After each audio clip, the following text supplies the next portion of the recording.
एहसास ही नहीं करते कि हम मोमिन मुसलमान हैं। मोमिन मुसलमान का फ़र्ज़ क्या होता है, उसको ज़िंदगी कैसे गुजारनी चाहिए, उसकी ज़िंदगी कैसी होनी चाहिए, हमारा उठना बैठना चलना फिरना खाना पीना और तिजारत करना इस्लाम के किस दायरे के अंदर होना चाहिए। लेकिन ये कब होगा, जब हम दीन की बातें सुनें, दीन की बातें पढ़ें, दीन पर अमल करें और हम अपनी आने वाली नस्लों को उसकी तरफ मुतवज्जह करें, तब जाकर हमें इस बात का एहसास हो। वरना जब हम दीन से दूर होते हैं तो अल्लाह ताला ऐसी वबाओं को हमारे अंदर डाल देता है कि फिर हम इबादत गाहों से भी दूर कर दिए जाते हैं। साल भर हमने ऐसे ही निकाल दिया, कितनी दुश्वारियाँ परेशानी के साथ हमने गुजारा।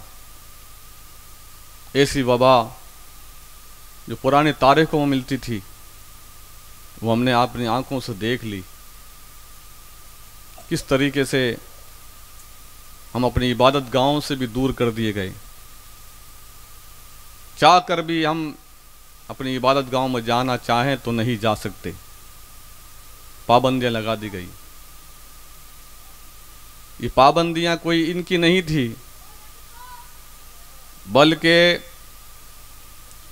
कुदरत ने हमारे लिए ये आगाही कर दी कि देख लो, अगर तुम मेरी बारगाह से दूर हुए तो हमेशा के लिए दूर कर दिए जाओगे। एक छोटा सा नमूना था, लेकिन उसमें बाद से बहुत से लोग ऐसे थे कि साहब नहीं साहब, हम तो वहाँ अंदर जाकर ही इबादत करेंगे। और आज वही हैं, उनको अगर दावत दी जाए कि मस्जिदों के अंदर आ जाओ तो बहाने तलाश करते फिरते हैं। तो हमें ये गौर करने की बात है कि हम हमारी ज़िंदगी को कहाँ गुजार रहे हैं, किस तरह गुजार रहे हैं, किन हालात के अंदर गुजार रहे हैं। आयत करीमा आपकी आप हज़रात के सामने तिलावत की, वल्लज़ीना यबीतून लिरब्बिहिम सुज्जदन व क़यामा। रब तबारक व तआला इरशाद फरमाता है, वो लोग जो रातें गुजार देते हैं अपने रब के लिए, कभी क़याम करते हैं, कभी रुकू करते हैं, कभी सुजूद करते हैं, यहाँ तक कि उनकी रातें ख़त्म हो जाती है लेकिन इबादतें ख़त्म नहीं होती। ये लोग वो हुआ करते हैं इनको जिनकी याद में हम जलसा मना रहे हैं। इन कामिल बंदों का हाल तो यही था कि उनकी रातें ख़त्म हो जाती लेकिन उनकी इबादतें ख़त्म नहीं होती। जब जाकर अल्लाह का तक़र्रुब उन्हें हासिल होता, जब जाकर अल्लाह की मारफत उन्हें हासिल होती, जब जाकर अल्लाह की कुर्बतें उनको हासिल होती, जब जाकर अल्लाह तबारक व तआला की रहमतें बरकतें उन पर नाजिल हो जाया करती है। और जब अल्लाह ताला की रहमतें बरकतें नाजिल हो जाती है तो समझ लो उसकी दुनिया भी संवर जाती है और आखिरत भी संवर जाया करती है, दोनों जहान संवर जाया करते हैं। तो उसकी रहमतें बरकतें हासिल करने वाले हम वो अमाल करें, वो काम करें जिससे रब तबारक व तआला राज़ी खुश हो जाए। जिनसे रब तबारक व तआला राज़ी खुश हो जाए, दोनों जहां की कामयाबी है। अल्लाह ताला इनसे राज़ी खुश हुआ तो इनके मर्तबों से नवाज दिया, इनके रुतबों से नवाज दिया और फिर इनका ऐसा हाल कर दिया कि जिस हाल में अल्लाह ताला को पुकारते हैं, अल्लाह तबारक व तआला उनकी पुकार को सुनता है और उनकी बातों को मान कर कबूल भी कर लिया करता है। ऐसा हाल बना देता है। इसलिए जब उन्होंने अल्लाह की बारगाह में अपना सब कुछ लुटा दिया, अपना सब कुछ अल्लाह की बारगाह में पेश कर दिया और इस आयत करीमा के तहत रात दिन गुजारी, इबादत गुजारियाँ की, उन्होंने अल्लाह के बंदों की रहनुमाई की, सिरात मुस्तकीम पर उनको गामजन किया और राह हिदायत पर उन लोगों को कायम किया। हम नहीं देखते तारीख गरीब नवाज का हिंदुस्तान, जब गरीब नवाज रज़ी अल्लाह तआला तशरीफ़ लाए तो क्या हाल था। इस तमाम लोग आप वाक़या सुनते रहते हैं बड़े बड़े उलमा से कि जब गरीब नवाज आए तो इतना आसान नहीं था, लेकिन गरीब नवाज ने जब यहाँ आए तो इस हालात के अंदर आपने अपनी तमाम दुश्वारियाँ, परेशानियाँ, दिक्कतें और जाने किसी तकलीफ़ उठाई और कोशिश की, तो अल्लाह तबारक व तआला ने गरीब नवाज की मदद फरमाई। और ऐसी मदद फरमाई कि आपके सामने जो भी आ जाता आपके सामने सर खम कर दिया करता था, और जो ही गरीब नवाज पर निगाह पड़ती फ़ौरन कलमा पढ़कर मुशर्रफ सलाम हो जाया करता था। इस तरह से ये दीन फैला। फिर आपने अपने खुलफाओं के ज़रिए, खुलफाओं के ज़रिए ये दीन को आगे फैलाया है और लोगों को राह रास्त पर ला कर के दीन पर गामजन किया। इन लोगों ने, इन कामिल बंदों ने अपनी कोशिशों से ये दीन हम तक पहुँचाया, और आज भी अल्लाह के कामिल बंदे पहुँचा रहे हैं और क़यामत तक पहुँचाते रहेंगे। बात सिर्फ यही है कि हम अमल करने वाले बन जाएं। वो कामिल बंदे चाहे ज़ाहिरी तौर पर हो, चाहे अपनी कब्रों से हो, कब्रों से भी अपना वही फैज़ान जारी सारी कर रहे हैं, बशर्ते कि लोग उनसे अक़ीदत वाले बन जाएं और मोहब्बत वाले बन जाएं। दुनिया के अंदर जो लोग जिनसे मोहब्बत करेंगे, अल्लाह तबारक व तआला रोज़ महशर में उनका हाल उनके साथ ही कर देगा। तो क्यों नहीं हम ऐसे कामिल बंदों का दामन को थाम लें, क्यों नहीं ऐसे बंदों से हम वाबस्ता हो जाएं, ताकि हम रोज़ महशर में उठें तो उन्हीं बंदों के साथ हमें उठा लिया जाए, उन्हीं बंदों के साथ हमारा हाल कर दिया जाए जिन पर रहमतें बरकतें नाजिल हुआ करती हैं। उन लोगों की कैसी इबादतें थी। आज हम बहाने तलाश करते हैं, तिजारत के बहाने तलाश करते हैं, काम के बिजनेस के बहाने तलाश करते हैं, कभी न जाने किन किन के बहाने तलाश करते हैं।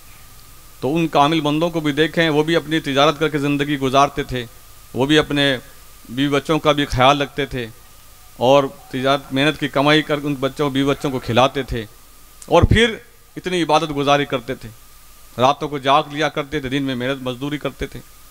अब अंदाज़ा कर लें आप कितनी उनकी मेहनत होगी। हमें तो रात भर सुकून के साथ आराम करने को मिल जाता है, लेकिन उसके बावजूद भी दिन में 5 बार इबादत करने का हमें टाइम नहीं मिलता, नमाज पढ़ने का हमें टाइम नहीं मिलता, लेकिन उनकी कैसी इबादतें होगी। कुर्बान जाइए फातिमा ज़ोहरा रज़ी अल्लाह तआला अन्हा की ज़िंदगी पर। हज़रत फातिमा ज़ोहरा रज़ी अल्लाह तआला अन्हा का हाल ये था कि इमाम हसन हुसैन रज़ी अल्लाह तआला अन्हु का बचपन एक आलम है, दूध पीने का ज़माना है, सर्दियों की बड़ी बड़ी रातें हुआ करती है। हज़रत इमाम हसन हुसैन रज़ी अल्लाह तआला अन्हु बचपन का आलम है, आप उनको दूध पिलाकर सुला देती और फिर आप 2 रकात नमाज की नीयत बांधती। 2 रकात नमाज के अंदर अभी पूरी दूसरी रकात मुकम्मल नहीं होती कि फजर की अजान हो जाया करती थी। ये भी फातिमा ज़ोहरा रज़ी अल्लाह तआला का यह हाल था। एक मरतबा आपने अल्लाह की बारगाह में अर्ज़ की, मौला रब्बे क़ुद्दूस एक ऐसी फातिमा के लिए ऐसी लंबी रात बना दे, ऐसी लंबी रात बना दे जिसमें फातिमा दिल खोल कर तेरी बारगाह में इबादत कर ले। ये उन लोगों का हाल हुआ करता है कि एक रकात में ही सुबह हो जाती है और ख्वाहिश रहती है काश के दूसरी रकात में मुकम्मल कर लेती, लेकिन फजर की अजान हो जाती है। ये उन लोगों की इबादत का हाल हुआ करता है। हम खुश नसीब हैं नागौर की सरजमीन पर रहने वाले, लेकिन हम एहसास नहीं करते। यहाँ पर औलिया का मरकज़ रहा है, मदीनतुल उलूम कहा गया है इस नागौर की सरजमीन को। बड़े बड़े लोग, जब लोगों से बात होती है, हिंदुस्तान भर के लोगों से बात होती है, तो कहते हैं आप तो लोग बड़े खुश नसीब हो कि आप इस सरजमीन के अंदर रहने वाले हो। हम तो यहाँ तड़पते हैं इस सरजमीन पर आकर के इन औलिया कामिलीन की बारगाह में हाजिरियाँ दें।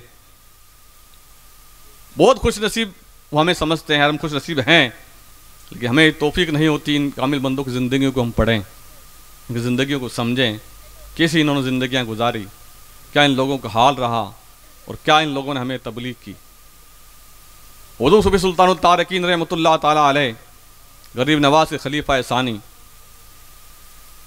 क्या आपके सबसे पहले खलीफा ख्वाजा बख्तियार काकी रज़ी अल्लाह तआला अन्हु यहाँ पर तशरीफ़ लाए, तो आपका क्या हाल था जब आप यहाँ पर तशरीफ़ लाए ख्वाजा बख्तियार काकी रहमतुल्लाह ताला अलैह। तो देखा कि लोग उनके पास आते ही नहीं काम के लिए, मतलब कोई मसाइल पूछने के लिए, कोई दीन का मसला मालूम करने के लिए, या कोई जो है दीन की तालीम हासिल करने के लिए।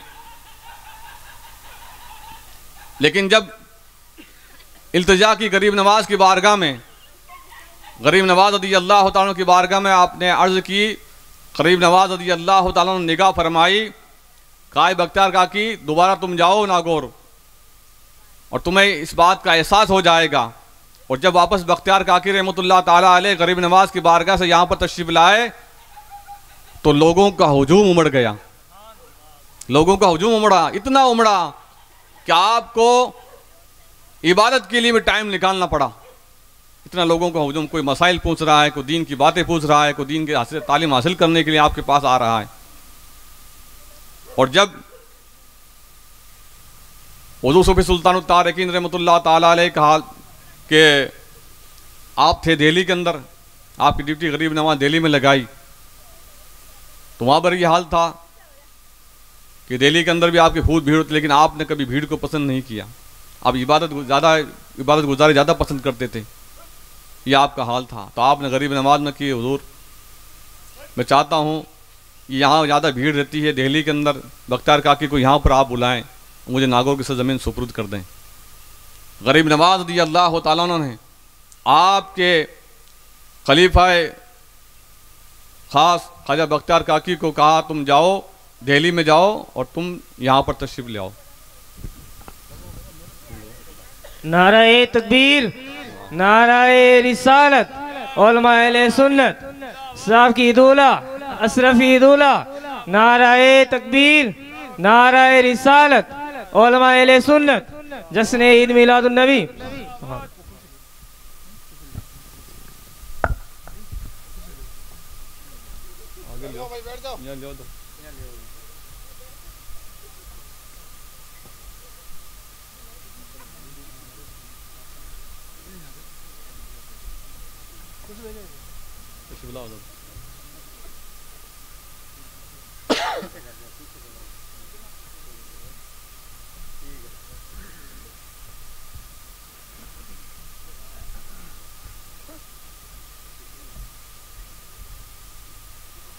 दुरूद पाक पढ़ें। अल्लाहुम्मा सल्लि अला सय्यिदना मौलाना मुहम्मद व अला आलि सय्यिदना मौलाना मुहम्मद मुबारक वसल्लम। सलातु व सलाम अलैका या सय्यदी या रसूलल्लाह। तो मैं अर्ज़ कर रहा था, ख्वाजा बख्तियार काकी रहमतुल्लाह ताला दिल्ली तशरीफ वापस ले गए और हुज़ूर सूफी सुल्तान तारिकीन नागौर तशरीफ लाए। तो आप यहाँ पर आपका मरकज़ ख़ास है, यहीं पर आपने क़याम किया और यहाँ पर जब लोग आपकी बारगाह से वाबस्ता हुए ऐसे हुए कि जोग दर जोग आपकी बारगाह से जुड़ते चले गए। दीन का पैगाम ऐसा चला कि आपने अपने अपने खुलफाओं के ज़रिए दीन को आगे फैलाया। और ये नागौर की सरज़मीन कोई आजकल के नहीं है, बल्कि आप अंदाज़ा कर लें कि 750-800 साल तो सूफी साहब को ही हो गए हैं, जब से लेकर के आग तक। आप अंदाज़ा कर लें कितनी पुरानी बस्ती होगी, कैसे कैसे कामिल बंदे यहाँ पर आए होंगे और किस तरह से उन्होंने दीन की तबलीग की होगी, किस तरह से उन्होंने दीन को फैलाया। और हुज़ूर सूफी सुल्तान तारिकीन ही नहीं, बल्कि आपकी औलाद से और आपके खुलफाओं के ज़रिए ऐसे ऐसे कामिल बंदे हुए कि हम उनकी तारीख उठा कर देखें तो हमें उनकी ज़िंदगी पर रश्क करना न करना पड़े। ऐसी ज़िंदगी उनकी लोगों की। आपके सूफी सुल्तान तारिकीन के जो पंगायत जो मज़ारात हैं, आप देख रहे होंगे, बिल्कुल नज़दीक सूफी साहब से टच में हैं। ये कोई ऐसे कामिल ऐसे वैसे नहीं है, बल्कि आला दर्जा के कामिल बुजुर्ग हैं तमाम। सूफी साहब ने अपनी ज़िंदगी के अंदर सादा ज़िंदगी गुजारी और आपने अपने गुंबद को पसंद नहीं किया, तो आपकी निस्बत से आपके इन औलाद में इन कामिल बंदों ने भी गुंबद को पसंद नहीं किया। और अगर कहीं और मज़ार इनके होते तो आलिशान के गुंबद बने हुए होते, लेकिन इस निस्बत से कि सरकार सूफी साहब ने गुंबद को पसंद नहीं किया, सादा ज़िंदगी गुजारी, तो उन्होंने भी ऐसे ही अमल करके दिखाया। सूफी साहब के पास में आपके साहबजादे और आपके पास में आप कि शरीक हयात माए साहिबा रज़ी अल्लाह तआला अन्हा, उस साइड से अगर देखें पहले से दूसरा मज़ार ख्वाजा मखदूम हुसैन नागौरी रहमतुल्लाह ताला अलैह। हम नागौर में रहते हैं, हमें बहुत सौ को तो कुछ मालूम ही नहीं कि वहाँ पर सूफी साहब में कैसे कैसे कामिल बंदे आराम फरमा है। ख्वाजा मखदूम हुसैन नागौरी सूफी साहब की 7वीं पुश्त के अंदर हुए और आप बड़े ज़बरदस्त कामिल वली कामिल हुए। मंडू का बादशाह आपसे तमन्ना चाहता था कि मैं मुलाकात करूं, कई बार लोगों को बुलाया, भेजा कि जाओ उनका हज़रत को बुला कर लाएं, मैं ज़ियारत करना चाहता हूं। आपने कहा मुझे क्या ज़रूरत पड़ी जब मैं बादशाह के जाकर इसके दरबार में जाऊं और उससे मुलाकात करूं, मुझे कोई ज़रूरत नहीं। आप तो बिल्कुल सादा लिबास में रहते थे और अपनी मेहनत मशक्क़त से जो कुछ हासिल होता उसी से बस ज़िंदगी बसर करते थे। आपका यह हाल था, बड़ी फ़कीराना ज़िंदगी गुजारते थे। तो बहुत उसने कोशिश की कि मैं सुना कि बड़े साहिब करामात हैं, बादशाह राजा लोग तो चाहते थे कि साहिब करामात मिलता, उनके पीछे भागते थे अपनी हुकूमत बचाने के लिए। तो उसने चाहा कि मैं मुलाकात करूं, कि आपने कहा मुझे क्या ज़रूरत पड़ी। तो उससे मालूम पड़ा कि आप आशिक रसूल हैं और किस तरीके से मैं इनको यहाँ पर बुला करके मुलाकात करूँ। तो लोगों ने मशवरा दिया आशिक रसूल हैं तो अगर के पास हुजूर का मुँह मुबारक हो, अगर उनको इत्तला मिल जाए तो फिर वो खुद मुझे बुलाने की ज़रूरत नहीं, आप घर बुलाएंगे यहाँ पर आ जाएंगे मंडू के अंदर। कहा अच्छा। तो उसने कहीं से हुजूर का मुँह मुबारक तलाश किया और फिर ऐलान करवाया कि हुजूर के फलां दिन को हुजूर के मुँह मुबारक की ज़ियारत कराई जाएगी। तो आपको इत्तला पहुँची कि इस तरह से फलां जगह मंडू के अंदर बादशाह जो है हुजूर के मुँह मुबारक की ज़ियारत करवाएगा। आपने कहा अच्छा। कहा वो आपको चाहता भी बुलाना कि हाँ चलो।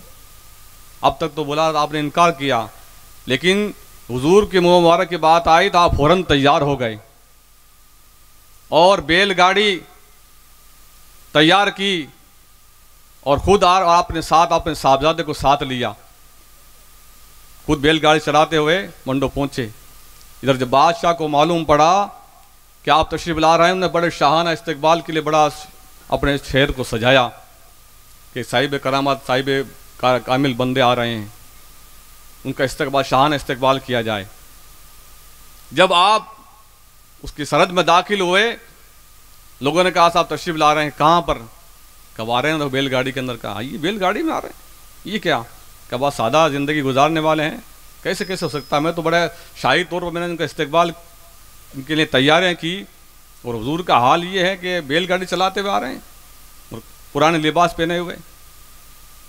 बादशाह करीब पहुँचा खुद चल करके। आपने दूर से कहा रोक दिया, रुक जा, मैं तेरे बुलावे के लिए नहीं आया हूं, बल्कि हुजूर के मुँह मुबारक की ज़ियारत करने के लिए यहाँ पर आया हूँ। तेरे लिए नहीं आया हूँ, मुझे तेरी ज़रूरत नहीं है, ना तेरे माल की ज़रूरत है मुझे। तो आज अगर कोई मोहब्बत लेकर आई है तो हुजूर की मोहब्बत ही लेकर यहाँ पर आई है।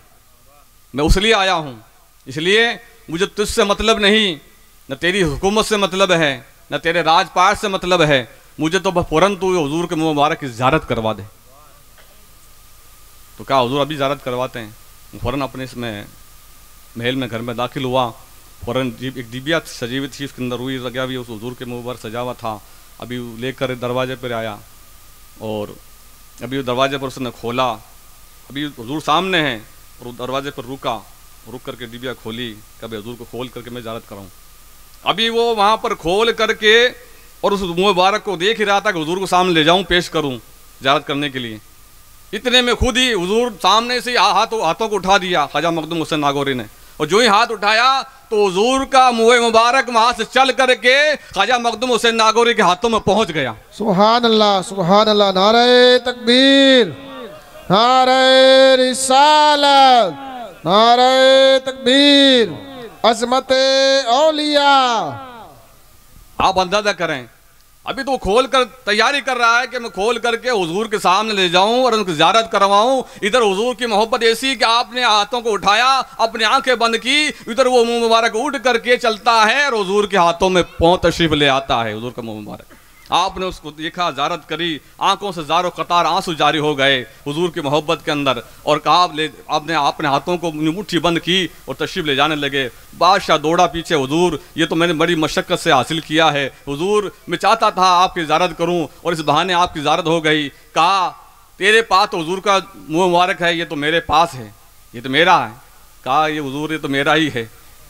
कहा याद रख, अगर तू वाकई हुजूर से सच्ची पक्की मोहब्बत करता है तो उनके फरमान आली शान पर अमल करके जिंदगी गुजार।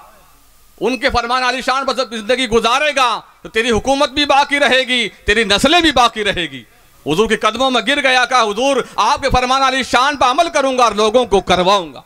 उन आपकी तमाम जिंदगी ऐसी इन सूफियों के साथ, इन कामिल बंदों के साथ जिंदगी गुजारता नजर आया। ये इन लोगों के हाल हुआ करते हैं। तो सूफी साहब तो बहुत बड़ी हस्ती हैं, उनके औलाद दर औलादों के ये हाल हुआ करते हैं कि इन कामिल बंदों का हाल ऐसा हुआ करता है। इसीलिए रब तबारक व तआला इरशाद फरमाता है वल्लज़ीना यबीतूना लिरब्बिहिम सुज्जदन व क़ियामा, वो लोग जो रातें गुजार देते हैं अपने रब के लिए, कभी क़याम करते हैं, कभी रुकू करते हैं, कभी सुजूद करते हैं, यहाँ तक कि उनकी रातें ख़त्म हो जाती है लेकिन उनकी इबादतें ख़त्म नहीं होती। जब इन लोगों का यह हाल हुआ करता है। सूफी साहब की कैसी इबादतें हुआ करती थी। बहरहाल ये तारीख तो आपको सुनते ही होंगे। मैंने हज़रत का आज प्रोग्राम आपको सुनना है, इसी के लिए आप दूर साहब बड़े जो है कि हनुमानगढ़ से आप वो प्रोग्राम करके तशरीफ़ लाए हैं। लंबे सफ़र है आपका, थकान चढ़ गई है, इसलिए मैं यहीं पर अपनी बात को मुकम्मल करता हूँ और हज़रत जो है बयान करेंगे। मैं यही अर्ज़ करना चाहता हूँ आप हज़रात ऐसे कामिल बंदों से वाबस्ता रहे, इन लोगों की उन बातों पर अमल करें जिस तरीके से इन लोगों ने दीन का पैगाम दिया, शरीयत की बात हमें बताई। बेशक इन लोगों से हम वाबस्ता रहेंगे, इन लोगों के कामिल बंदों की ज़िंदगी पर अमल करेंगे तो बेशक हमारी दुनिया भी कामयाब हो जाएगी, हमारी आखिरत भी कामयाब हो जाएगी। रब करीम हमें इस पर अमल करने और चलने की तौफीक अता फरमाए। आमीन सुम्मा आमीन। व आखिरु दावाना अल्हम्दुलिल्लाहि रब्बिल आलमीन। अस्सलामु अलैकुम व रहमतुल्लाहि व बरकातुहू।